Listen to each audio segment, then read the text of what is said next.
Guys, it's finally here. It's finally here. People have been asking me for a while to talk about birth control.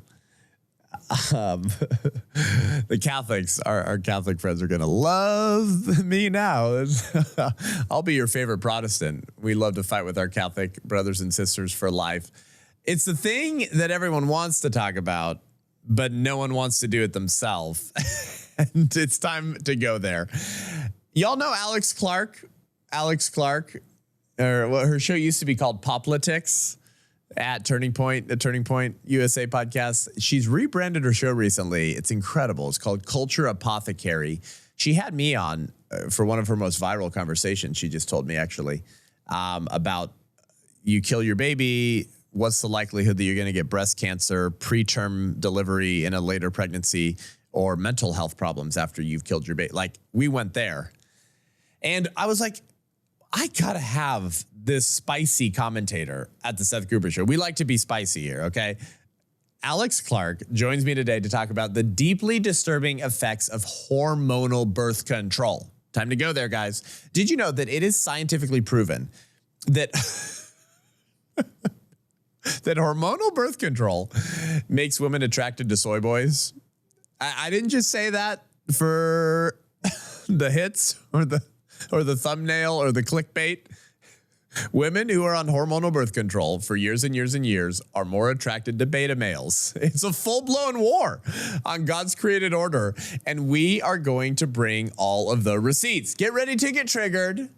It's easy to do with Alex Clark, and we love it. We're here for it all. Let's get into it. But first, follow us on Rumble and help us protect this show from the YouTube Google overlords that almost removed my YouTube channel once before.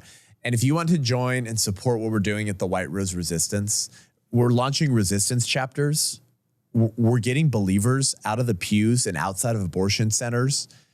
We crashed a drag queen story hour. We crashed a abortion fundraiser that had an abortionist in a church at a Unitarian church. And we were singing hymns outside of their church. Like, these are some of the things. We shut down a late-term abortion mill out in Boulder, Colorado with our partner church. Like, the church is waking up. That's what we exist to do. So go to thewhiterose.life if you want to support what we're doing. And we pour back into you because you're the resistance. That's our belief at the White Rose Resistance. So go to thewhiterose.life, www.thewhiterose.life. And join us as an ally. That's like $35 a month. That's like, what, 2 or 3 Starbucks drinks a month these days? And you get your battle box in the mail within 6 weeks. And then on our White Rose app, you log in with your donor profile. And there's all these courses and videos and live calls and curriculum you can go through and study guides. And we have a team that runs it that will respond to your questions, like to pour into you, to serve you, to make you into little culture warriors for our babies, for the babies in the womb. Okay, so go to thewhiterose.life, or $70 a month. That's air support. And we do a Books in the Barracks book club. Yours truly and you. And we talk about the books that we are reading live on Zoom, and I get to hang out with you and supporters from all around the world. Thewhiterose.life if you care about what we're doing. Let's get into it. This is the Seth Gruber Show.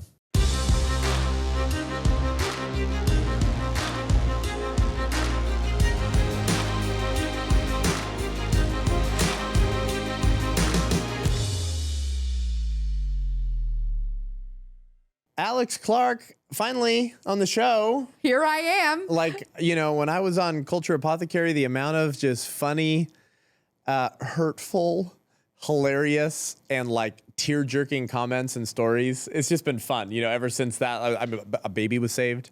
A baby was saved. Yeah, I sent you that. That was like one of my most viral podcasts of my rebrand, because I had rebranded my show to be exclusively health and wellness. And you're like, well, I really want to come on and talk about abortion. I'm like, well, how are we going to make this work? And you had a brilliant idea. You're like, well, actually, I have a lot of statistics that nobody ever talks about how abortion is related to breast cancer and all these other things. And I was like, no way, let's talk about that. And it just went crazy viral. So this pregnancy center worker sends me this message. And this is the audio. You guys would love to hear this because I think we might have shared this on our donors about a baby saved, but I didn't say this publicly. And she sends me this message. She's like, I've listened to the episode that you did, that Alex Clark did with you like 3 times. And I like all these notes. And we had this woman who was abortion minded in the pregnancy center, and she was going to abort and nothing we were doing was talking her down. So I just started telling her like all the chances of her getting breast cancer and all this other info. And it scared her into keeping the baby, and she's keeping the baby. Wow. And it was like, I was like, that is the coolest story. The coolest ever. So anyways, it's been fun, and we've been wanting to have you on. So you're like the health queen. Several of my employees kind of have like friend girl crushes on you, our female employees. And it's just cool to see how God's using you. We don't have a ton of time, Alex, but this whole idea of birth control, okay, like the birth control pill, I haven't gone down this rabbit hole on the show yet. I know some of the info, and I listened to a guest you had on that was really interesting about the whole thing. But basically, this whole idea of, this is poison. It's poison. It's not natural what it's doing to your body. And I just kind of wanted to ask you about that, get your thoughts on that. Like what has happened to a generation of young women who at 15, 16, 17 were just told, well, here, you have irregular periods or cramps or something, here, just go on the pill. And then they get sexually active, then they've stayed on it for 5, 10, 15 years. This is pretty normal. On average, probably around a decade. And now everyone's going like, oh, are there consequences to this? Was Always this a great idea? So I haven't had a guest on about that before, and I told you, I was like, maybe I'll just ask you about that. Sure. So teach us. Yeah, well, first of all, I just think it's funny that in 2021, I said birth control was poison, media matters, we love them.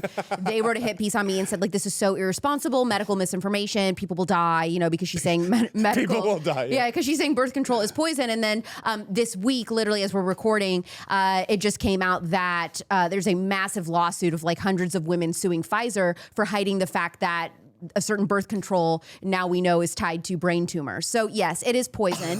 Anyway, shot chaser. Yeah, I was right, of course. So anyway, I would say this with birth control. What's really disturbing is that my generation, which is millennial women, we were totally sold this lie that our periods were too complicated, that it was too over our head, we can't understand them, one, so we should put on the pill, and that any and all discomfort during your period means that you should be put on the pill. So for most of us— this was like the common layman wisdom and application. It was not because we were all having sex as teenagers. We were just put on it because it was like, oh, you have cramps, you should be on the pill. Oh, you have pimples, you should be on the pill. So it was like the universal Band-Aid. Yes. It was a universal Band-Aid given to us. We were not told anything about how to track our cycle or how to understand it, or how there's, 4 different phases of your cycle, and how that's so important to know as women, and that really you can only get pregnant 5 days a month, by the way. You don't need to be on the birth control pill. If you know your cycle, you know when you can get pregnant. Like it's really simple. So anyway. How often would young women, teenagers, young women, take the birth control pill if it was for some other reason that the doctor said they should, like daily? Every other day? Like, I don't know. Yeah, I mean, the hormonal birth control pill, you're taking that every day. Dang. Yeah. It's a whole thing. And so you're really suppressing your hormones and your body's ability as a woman to kind of let you know what's going on hormonally. And so what's happening is, like you said, it's a Band-Aid, and it's hiding different things that are going on inside. For example, you'll put a girl on the pill, 13, 14, 15 years old. She's on it for a decade. She might have endometriosis brewing. She could have PCOS brewing. You'd have no idea because it's hiding the symptoms. Those symptoms are important if you have super heavy periods, if you have super light periods, if you're skipping periods, if you have extremely debilitating PMS, or cramps or anything where you're like throwing up sick. That is something, your body is telling you something's wrong. You need to get it fixed. But without that sign, then you are waiting. You're on the pill for a decade. You get married. You decide, okay, it's time to have a family. So you stop taking the pill. And then it's like, oh, I'm having trouble getting pregnant. Why? Well, we just found out, ma'am, that you have endometriosis that's gotten like 10 times worse over the last decade you didn't know about. And this is happening like across the country. Yes. This is like endometriosis is common enough that it's getting worse in tens of thousands. It's so severe that it is women. One of the core tenets of the MAHA movement that RFK Jr. has given the go to start looking into the root cause of PCOS and endometriosis because it is so bad. Dang. And also infertility rates are rising 1% every year. And what I like to point out is because the left will be quick to say like, birth control doesn't cause infertility. Alex Clark is lying. That's misinformation. Mm-hmm. Okay, birth control itself may not cause infertility. It is indirectly causing infertility because it is masking symptoms of things that are going on inside you so you can get it fixed. Yeah, RFK is not saying it makes you barren one for one. Right. but it's still connected. Yes, it's a little path there that you're on. And then, of course, what happens is while you're on the pill, your rates of anxiety and depression skyrocket. So then you're put on another pill, usually Lexapro. So then you're on that. That's your second pharmaceutical intervention. Then after decades of being on Lexapro and the pill, then you want to have babies, you can't. So then what's the next thing they sell you on the pharmaceutical treadmill? It is IVF. So then you're told to spend 20 to 30 grand to maybe get pregnant. It may not work. And it's just a really sad state of affairs. So you got several sacrificial lambs there. Right. To make sure that one implants. And you and I have talked about IVF before too. And you dropped a bomb today to my audience on IVF. I was so proud of you. Yeah, we talked about IVF. We talked about prosecution for abortion if it's made illegal, all the things. Good it was very spicy. You could hear a pin drop. Yep. See, I like that. I like that. Even pro-life Christians have to be challenged on some of these things to think deeper. Yeah, and that was my point. So my speech that I gave today at the last stand was I wanted to talk about 5 truths that are controversial even for self-admitted pro-lifers. Like these are things that even within the pro-life movement, we're a little divided on.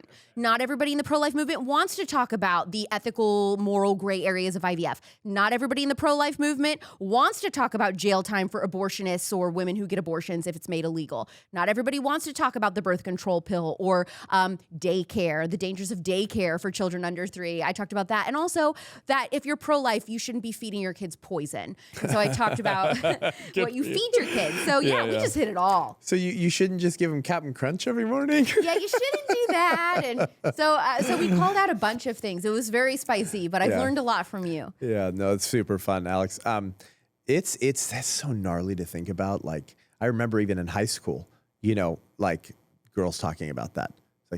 It's like, well, you're not having sex. It's like, no, well, I just, it helps me feel better. And I had a regular period. It's like, as a dude, I have no idea of like how. I haven't gone down the rabbit hole of research like you have, but like I remember even in high school, like that was a thing. Like it was just take the birth control pill, go on the pill. One of my favorite things. And there's no side effects, right? Just like killing your baby, just like eating junk food, just like freezing your eggs and removing. There's no side effects.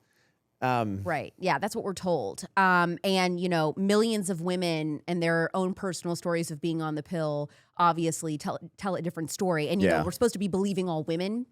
But somehow when it comes to this topic, they don't want to believe all women. But one of my favorite things is when I'm talking to high school students or college students, as I love to call out the boys, I love to do a little health class and talk about birth control and talk about periods and all of this because they're not taught this in their health class.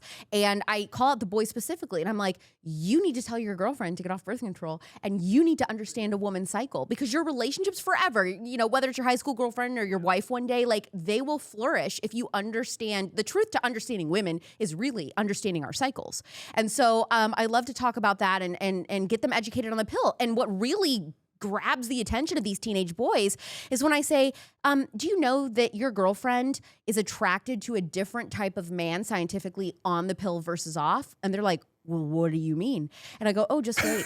Your girlfriend is on the pill. You should know that a woman is actually more attracted to a feminine beta man when she's on the pill versus off. If your girlfriend is off the pill, she is attracted to a more masculine man. And then all of them get all like, oh my gosh, like, you know what I mean? And so that's like a really spicy, fun thing to do. But yeah, the way that it warps even who you're attracted to. Explain why. Like go into like why you think that is. Well, it's something chemically that the pill is doing to your brain. Yeah. But it's so weird. And I tweeted this, and this is really spicy. Really, I mean, it's actually super simple, right, Alex? Like, we're not doctors, right? But you have a ton of medical professionals on your show. Fascinating people to listen to. That's why, like, Culture Apothecary is a really fun show to listen to, guys. You go check it out. But, like, this is natural to have a cycle. Yep. Just like it's natural for the uterus to have a baby in it at some point. And all of this stuff, like you had Dr. Nancy Piercy on your show, I remember ages ago. Yeah. She's like a dear friend. She's in my film 1916 Project. She came to our DC conference the day before the March for Life or Death Con. This is something she talks a lot about, is like all of this is at war against the natural order and the way God made the world. And that's really liberalism, if you just think about it, is like, I don't like the way God made the world. Right? What were the early feminists, right? Or maybe 1.5 or 2 second wave feminism was basically like, women need abortion to be equal with men. Because we can't climb the corporate ladder. We have uteruses. He can do his thing. I get pregnant. He goes back to work, and now I can't climb the corporate ladder. I'm not getting the raises. I'm put back in my career. So for women to be equal with men, we need to be able to kill our babies. It's always, however God's world works and my body works, because it was designed to work that way, I don't like it that way. So we're going to remake the world in our own image. So of course it makes sense that your emotions, your attractions, all these things are going to get all screwed up when you're stopping something like a cycle, like a period, that is absolutely natural. So like when men are like, well, so I don't need to give the scientific medical doctor explanation. Like that should be common sense, right? No, you're right. Or am I sounding like a cuckoo? No, you're right. It's women are not ovulating, and you want, like, we need a world where women are ovulating. Like if you want women to be feminine again and soft again and beautiful and like wanting to be like truly in their feminine, women need to be ovulating. And I think it's interesting, like when you see these liberal women, screaming about abortion and all these different things, and they all look a certain way and they're all like overweight and unhappy. And I'm always like, are you on the pill? Almost 99% of the time they are. That's what it does to women. And so, the girls that are like, I don't know, I just feel like passionate about nothing. I just like, I feel super numb and all of these different things. And then they get off the pill and they're like, whoa, it was nice to meet me. Like, I didn't even know that I had a personality or passions about anything. And like, it's like I see in color after seeing in black and white. It's like you're a totally different person. And so for women who have been on the pill since they were 13 years old, and then they're going through their, most of their adult life, they're at the beginning of their adult life on the pill, and then they get off, they literally are like a different person. And you're seeing this crazy epidemic of newly married women who have been on the pill since they were teenagers, getting off the pill because they're married now and they're ready to have kids. Okay. And then they're like, who am I married to? Like they're not attracted to their husband. And so then they have to work through becoming attracted. This is becoming common? Yes. Well, you would know. You get the stories, it's and juicy. you talk to the young women. And so I'm like, you've got to get your girl off the pill. Gnarly. Before you pop the question, get your girl off the pill. Make sure she's attracted to you. Oh my goodness! So you're telling young men, conservative young men in particular, make sure that she ain't on the pill before you get too serious. Yeah, and there's she might not be into you if she's. Oh my God. There's so many life hacks. Like if you know, and by the way, there's you're like, how am I supposed to understand where my girl's at in her cycle and what phase she's in and all this? There's apps for that, okay? There's apps for everything. You can literally share a calendar thing that tells you she's in her follicular phase, she's ovulating, she's menstruating, she's in her luteal. Ooh, if you understand the luteal phase, which is the week before a girl starts menstruating, if you understand that as a man, you have cracked the code. That's when you bring her the chocolate. That's when you rub her feet. That's when you ask her to do nothing. You're going to take care of the dishes. You're going to take care of everything in the house. You're going to tuck her into bed. You're going to turn on the nightlight. You're going to, blow out the candle, wash her hair for her. You're going to do everything. And she is going to be like a little angel and you'll never fight. If you understand when the luteal phase is and understand everything about that, you'll never fight anymore in your relationship. It's literally magic. And then ovulation. For the married men, ovulation. You know when your wife is ovulating, all you have to do is like, oh, you want someone to take the trash out? I got you, honey. Oh, you want something in the store? I got you, honey. And guess what? You are getting laid. This is magic. It's literally understanding women. If you get the cycle, you get life, and you will have the happiest marriage of all. Are you saying that this is the closest we can get to Mel Gibson's What Women Want? Exactly. I felt like just now that I was like watching myself. You just went on you went like my speed. I went on a Seth Gruber rant, talking fast, hamster level. Yeah. One of your favorite fans on my team texted me after your talk on the stage today and said, "It's like a female you." Dangerous. One of my team members texted me that. I was cracking up. That was the most amazing epic. We're cutting that into a reel. Do you remember that one your team put where I was like going all fast or whatever? Oh yeah, you were rapping. And they put like the equations on your face, and you were like, that took off. It was so funny. Anyways, I love it when people operate in their giftings, and I can tell you're doing that right now. I also think, actually, Alex, a lot of this fits into the globalist, eugenicist, depopulationist, Bill Gates, one world government, neo-Malthusian Sanger demons. Because if you're not ovulating regularly, now, okay, I'm a dude, all right? Tell me if I'm right here. you don't really want to have babies. Yep, exactly. Women that true? are like, I never had the desire to have children. How long have you been on birth control? I just never wanted kids. I don't know. No. It's literally all a facade. That fits perfectly into the design of all the pro-abortion, depopulationist. I just had a guy on, Dr. Cal Beisner, fascinating guy. Megan Basham talks about him in her book, so I had him on. He's like the most knowledgeable, well-read person without having the credentials, which probably means you can trust him, on climate change and all this stuff, right? And it's the same thing. Like, you start looking at all this stuff, it's like all the same people fund the same junk. They're all in bed with the same people. Many of them all sit on each other's same boards. They speak at each other's same events. And what's the common denominator between so many of these people? We need less people on planet Earth. Yeah, Marxism. Yeah. We need women going into the workplace and not being at home having babies. Yep. We want them to kill their babies if they do get pregnant. I mean, it's like, okay, you're not a conspiracy theorist for just observing. Like, wait a second. It seems like they just hate the nuclear family. Yeah.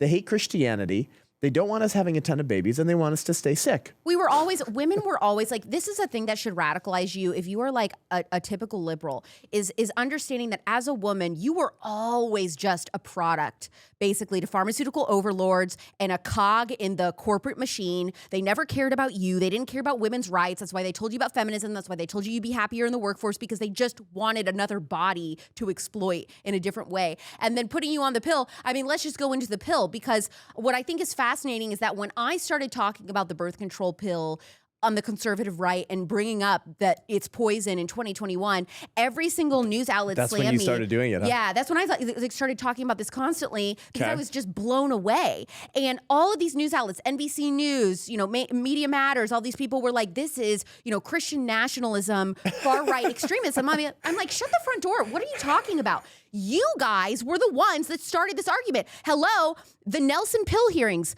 In the early 70s, it was liberal feminists who showed up and protested and said, you are not telling us the truth about the side effects of the pill. Those women had been on the pill for 20 years at that point, and they were so sick. This is in the early 70s. Wow. And they were libs. They were liberal feminists, total feminists, pro-abortion, all that. But they said something is not right with the pill. And so it was them. It wasn't conservative Christians that were sounding the alarm. Crazy. And of course, who helped invent the pill? It was Margaret Sanger, who was doing experiments on brown people in Puerto Rico and on brown women in Puerto Rico. And some of them died. And then she said, well, this seems good enough. I'm going to bring it to America. We're going to experiment on the American women now. True. And it's like, how can you deny? I'm impressed you knew that. The eugenicist history of the birth control pill, of course, abortion. It's all connected. It was all to basically elevate white babies above the rest. If you are a liberal feminist, right, these are the things that you care about. How in the world are you not talking about abortion and the pill? Like, it's like you're like a blind person, and like you're just not connecting the dots. I don't understand. You're on purpose. You're purposefully living in ignorance at that point. Right. Yep. And I just have observed humans long enough and closely enough, especially in the last few years, with to come to the conclusion, which you probably have come to too, Alex, I can't attribute it to ignorance, the people behind it, because I just don't think that they're that stupid. Yeah. No, they had a mission. Yeah. Like, it's impossible for me to think that Fauci and Francis Collins were just that stupid. But first, we'd like to thank our sponsor of the Seth Gruber Show. We love these people. They're our sole sponsor. Other people try to sponsor the show, and I just, I want it to be values aligned. I need it to be the right people. And my friends at Every Life Diaper Company are just salt of the earth, culture warriors. They found out that almost every major diaper company and baby brand in America supports abortion, like the baby industry, that will sell more goods if people have more babies. They don't abort them. Most of them support abortion. Make it make sense. We call that the woke mind virus here at the White Rose Resistance. Everylife.com, America's pro-life diaper company. You get your wipes, you get your baby diapers, you get your non-toxic, organic, healthy, make America healthy again, shampoos and baby shampoos and lotions, okay? And we do all of this. And my wife and I, we have it delivered to the house. So you sign up for their subscription model, you just get it delivered to the house, and you don't have to do those emergency Walmart runs when you run out of diapers. We love it. And I know the people at Every Life. They're incredible, spirit-filled believers who love America and they love the unborn. Go to everylife.com and use promo code Seth10, Seth10, for 10% off your first order. That lets them know that we sent you, by the way. That's important because then they, you go, hey, we're Every Life because of Seth. And then the white rose grows and then they grow. And then we defund every pro-abortion diaper company because the people having the most babies, conservative Christians, are only spending money in alignment with their values. Go to everylife.com, promo code Seth10, and tell the lady who leads the nursery at your church, right? All the churches are buying diapers. They should not be getting it from pro-abortion companies. Everylife.com, promo code Seth10. Thank you, Every Life, for sponsoring the Seth Gruber Show. Want to hear something juicy about Tony Fauci? I always want to hear something juicy about Tony Fauci. So Was it the beagles, the flies eating the beagles? No, I mean, that is juicy too. But no, I was talking to Del Bigtree. And he's like father of the anti-vax movement and whatever. And you may not be bought into that, but what's interesting is that, so because of that, he has to meet with all of these different people. Okay. And he had a meeting, and Tony Fauci was at the table, and he talks to lots of people that he disagrees with, Okay. And he said, out of all of the people he's met that he disagrees with, all of them, it's like, okay, they're decent people. I think they genuinely do want what's best for people. Okay. We just have a different idea of how to get there. Tony Fauci, it was like, this man is pure evil. I've never looked in the eyes of somebody and said, that person wants to harm people and knows that they're doing it and revels in the power. He said, I've never been so disturbed meeting somebody than Tony Fauci. So yeah. I thought that was interesting. That doesn't surprise me. That there's a megalomania to some of these people. Well, and I mean, it's during COVID, he's on SNL. He's getting all these magazine covers and stuff, and he was loving life. Yeah. 6 feet rule. Don't know how he got that. Totally made it up, but I'm loving life. I know where he got it from. He got it from a high schooler's essay who wrote a mock essay on how this teenager in a high school essay, Alex, what things he would recommend during a pandemic to help mitigate transmission. Yeah. That's where the federal government got the idea of the 6 feet, was from a high schooler's essay. Nice. On how he'd handle pandemic measures. But see, when we talk about things, it's like, you're not a doctor, you're not a medical professional, you don't know anything. But that medical professional, he surely knows it all. Yeah, Getting his stuff from a high school essay. Unbelievable. Yeah. It's so I'm just kind of grateful and excited for how God's used you. Thank you. you. You're asking these questions and you're having on these people and you're questioning narratives. And it's cool because people don't just go to your show to be like, I want to hear the truth and make sure that I'm not believing false narratives, but it's actually changing their lives, right? That's one of the things that I know you appreciate about your own show and the platform God's given you. Yeah. It's I know you get the messages, we've talked about it before, but people are changing their health decisions and their lifestyles and their diets and all of these things. And their eyes are being opened to all these things from your show. And that's, it might be a relatively small thing in the grand scheme of things, but it's also not, because the world is made up of humans. Yeah, it'll impact how we live our days is how we live our lives. Yeah. So on my show, we cover, we're talking about how to heal a sick culture, and that could be physically, emotionally, or spiritually. Right. Every expert guest I have on has their own unique remedy to do just that. I drop 2 new episodes a week, Mondays and Thursdays, 6 p.m. Pacific, 9 p.m. Eastern. And the show is called Culture Apothecary. Yeah. And Seth's been on, so you have to go back and listen to that episode because it was that was nuts. You have to listen to that episode 4 times because it's just Seth, every 10 seconds is some new statistic. You have to write it down. So yeah, it's been really fun. We're going to be approaching the 1-year anniversary pretty soon, and so it's been nuts. It's one of the things that I've noticed in my own research and stuff that I did the film and book, the 1916 Project, and you go down the deep dive of research when you do a project like that. And one of the things I've noticed, and it's just a cool affirmation of the kind of space that we're in, Alex, is you go super granular and super researched and you're down rabbit trails and then you get back to the end of the day and you're just be healthy, be a man, don't be gay, don't drink soy milk, find a woman, marry her, don't cheat on her, don't look at porn, raise your kids to be like fearless. And when evil shows up, just punch it in the face. Like, it's like, of course, it's just evil, good, angels, demons, Satan, God. Like, you get all granular. It's good to learn all that stuff. But at the end of the day, it's so simple. But we've just been lied to for so long about so many things. Like, the number one response to this, Alex, and the over 1,000 churches that screened it just in the last June and December of last year was, Seth, I've never heard any of this before. Yeah. And it's like, that's just a thing on Planned Parenthood and the weird sex revolutionaries. Like I've never heard any of this. And that's what people say about your show when they do, what the heck? I've been being lied to. And I feel like we're in this season of like people becoming their own researchers and just being like, yo, after 2020, man, screw Fauci, screw every 3-letter agency. And people are becoming like their own researchers. And I think it's great because I think the liberal establishment's super afraid of that. Well, if you want any type of snapshot about who I am, The Guardian wrote my favorite hit piece ever that I was featured in this year. And it said that I was running a psyop to turn American women thin, fertile, and Republican. God forbid. And you were like, awesome. I was like, I am actually. I mean, it's not a psyop. I'm pretty open about it. But yeah, I mean, if that's the worst thing. So I thought that was absolutely hysterical. I'm like, okay, well, you just want them to be fat, gay, and autistic, I guess. I mean, I don't know. What's the alternative? That's like literally what they want. So yeah, we'll take it. Sorry, I just got you canceled. Has Right Wing Watch ever gone after you?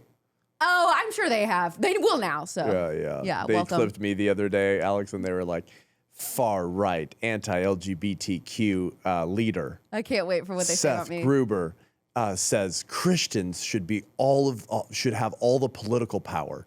Yes. And it's a clip, and I'm saying like, yeah, it's just better when like spirit-filled Christians who fear God have political power.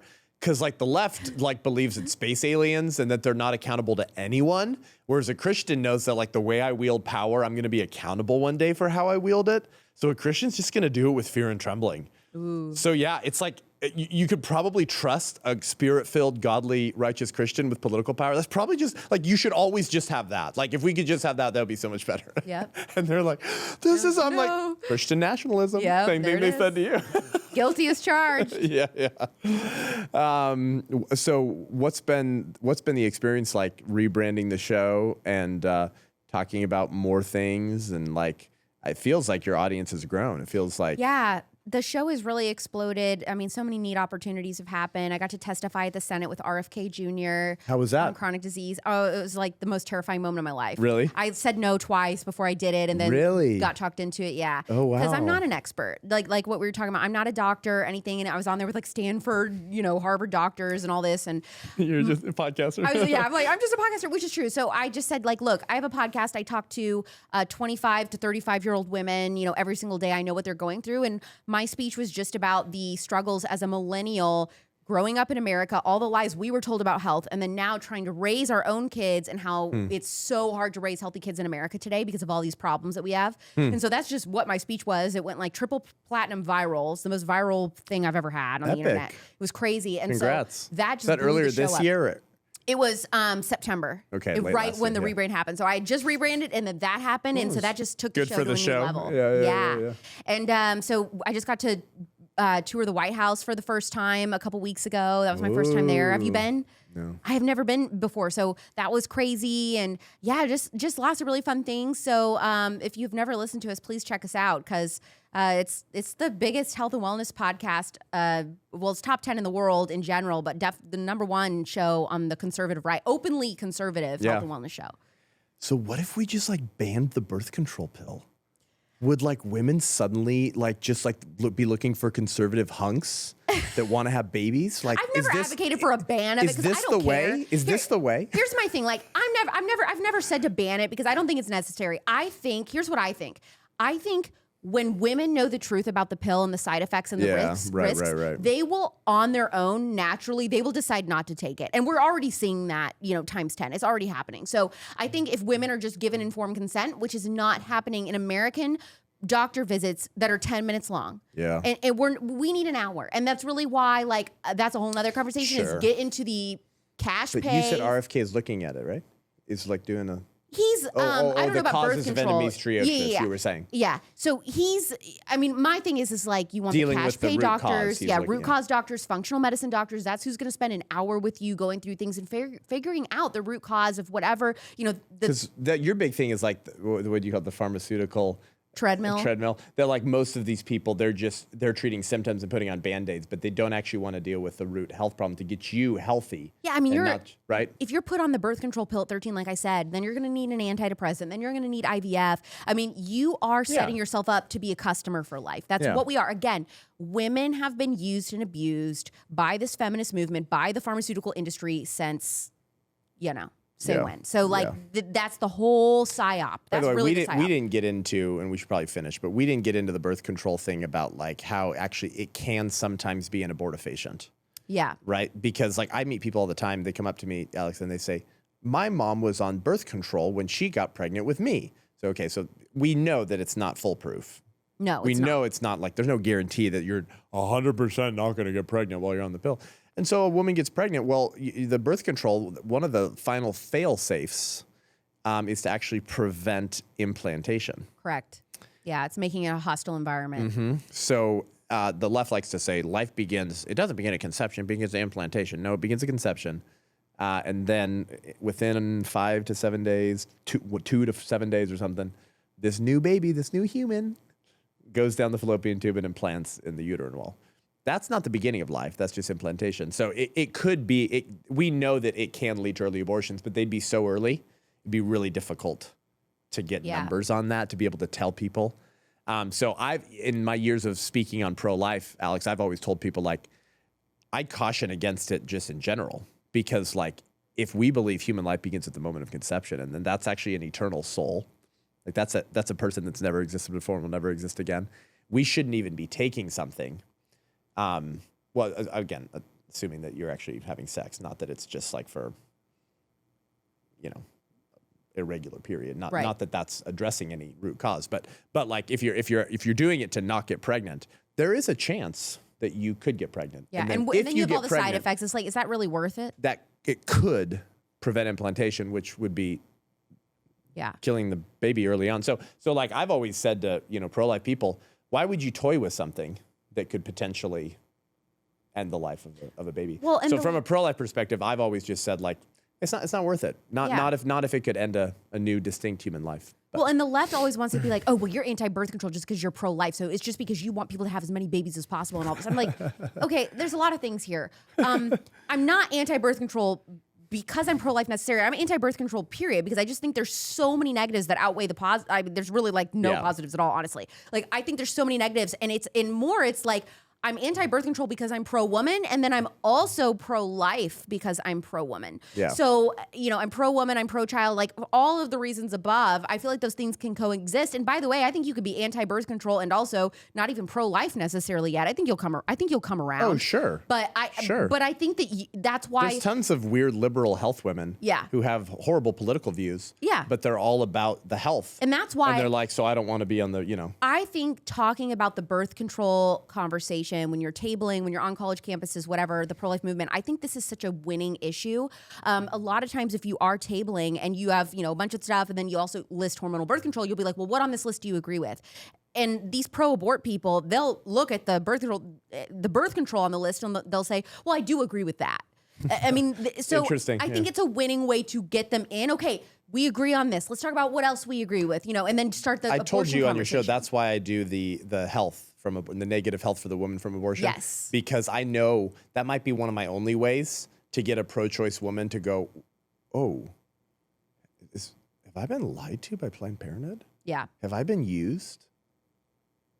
Have they lied to me just to sell why wouldn't they have told me this? Informed consent, right? Pro-choice assumes that you're actually getting all the information. So sometimes I use that just to get the liberal pro-choice chick uncomfortable with what she supports. If I can't get her on the don't kill babies part, like, okay, well then at least hear me about how you have been lied to, So it's all strategic. It's all good. You need to have this guy, Dr. Aaron Cariotti, on. Okay. He is phenomenal, and he is a professor of ethics. And Cool. his specialty is talking about the ethics of IVF. Oh, okay. And Yeah. he says that in the next 10 years or less, we are going to have a new technology called, I think it's IVG.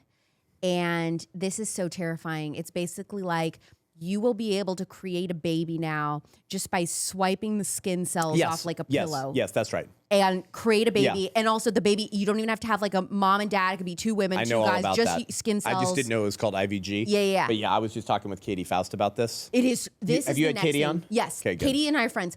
And that is the next huge, juicy, crazy ethical thing And the that gays are so excited about Oh it. yeah, of course. But we're heading straight there very quickly. Yeah. And this is through all the IVF stuff. And Yep. now we're going to lead to this other dangerous route. Screwed up in a way that it's hard for the normal American to wrap their mind around. Yeah, Now you will have human beings created out of nothing. Pete Buttigieg and his husband, they can now finally, every gay is going to be like, finally, what I tell you, Nancy Pearcey, at war with nature itself. It's not fair that Pete Buttigieg likes dudes, but the things don't, the orifices and they don't, so you're never going to create a baby. Right. But now you can both have parentage. You can both have biological DNA identity with a kid, with a human that's created without any female gametes whatsoever. But think of like what that's going to do to the human race. Sick. We're going to start seeing like the weird. We just don't know we're what in that's going to be uncharted like. territory. This is going to be weird though. Like babies created out of skin cells and thin air that are born all in incubators and petri dishes and never. Well, they're already designing artificial wombs. Yeah. This is like, scary stuff, guys. This is really scary stuff, and like what that's going to do to the human condition. Yeah. What is it? To the question, like, what does it mean to be human? Right. Like, we have to land the plane now. But like, when I've had Katie Faust on probably more than any other guest on my show. We're dear friends. Oh yeah. And Olivia and I were just hanging out with her in Washington. But like, we were talking about like, what does an artificial womb do to a human? Like, humans are developed inside women. And they're growing with the movement of mom when she walks, when she goes on a jog. Mm-hmm. Their muscles are being developed as they're moving around. But mom's movements are what move them around, and there's a human connection. Now we're talking about, China's getting close, by the way, Alex. China's getting very close. We're not 20 years or 10 years away from artificial wombs. I think we're like 5 to 7 before they try it with an actual human, because they've been trying it with animals.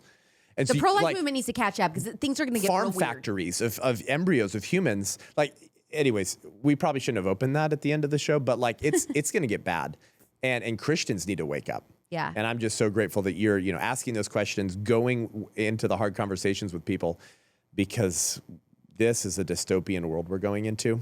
Have Aaron on. You're gonna love him. Thank you. That's a great conversation. It's a good guest recommendation. Anyways, Culture Apothecary, YouTube, Rumble. I don't know if I'm on Rumble, but Okay. yeah, Spotify, Apple. If YouTube ever digitally assassinates you, Yeah. you got to have a backup. Any audio podcast, Culture Apothecary, guys. Alex, thanks for saying the hard truth bombs today at the last stand. Our donors, our audience loves you. We're grateful to run in ministry with you for the cause of life and the family and the unborn. And keep it up. Thank you. Happy to be running spicy. the PSYOP with you. Christian nationalism. Yeah. I'm never going to forget that. She just wants them to be what was it? Thin, fertile, and Republican. As opposed to what? As opposed to gay, fat, and autistic. What's the alternative? I'm Seth Gruber, and this is the Seth Gruber Show.